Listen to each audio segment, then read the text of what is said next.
The president and the vice president, and you, for that matter, have both said that the situation with getting aid into Gaza is too difficult. The vice president said that Israel needs to allow more aid in. No excuses. What is preventing the president from communicating to the Israeli government that if they don't allow aid, we will not continue supplying weapons? Why is that not a fair trade?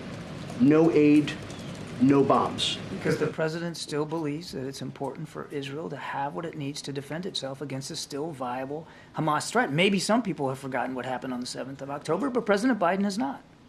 How does keeping aid out of Gaza contribute to Israel's right to defend itself? Keeping aid out of Gaza is not the right thing for any purpose. It's not about... It's just not acceptable on the face of it, as I told Selena. And that's why we're working more than any other country, by the way, to increase the flow. I mean, it is U.S. aircraft that are dropping this food out of the sky in the last couple of days. Yes, but you keep saying, and you said yesterday, the holdup, that the problem is the lack of capacity being delivered on the ground. And that's the Israelis and to some extent the Egyptians, but mostly the Israelis.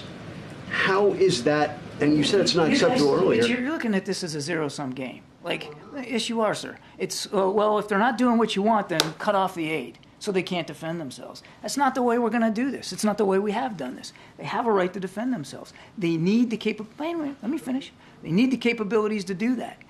There's aid that's desperately in need.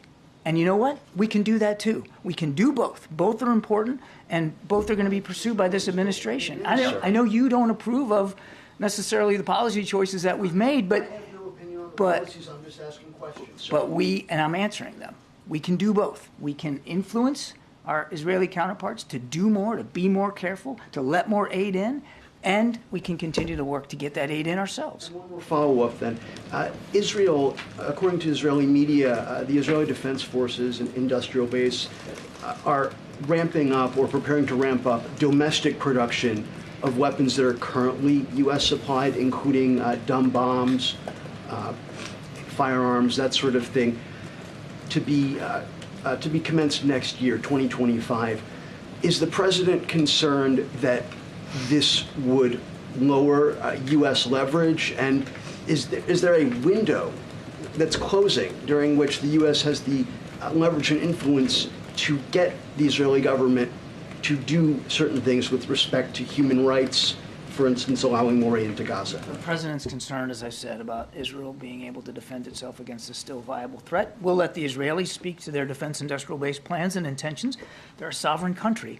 They get to make those decisions, and we respect that. They're also a key ally and a partner, and we respect that alliance and that partnership as well. The other thing that's keeping the president up at night is the humanitarian assistance and the humanitarian situation on the ground in Gaza, and that's why he has ordered these airdrops. That's why we continue to urge very, very stridently the Israelis to open up more crossings on the ground to supplement the aid that's already getting in and to try to improve what's not getting in.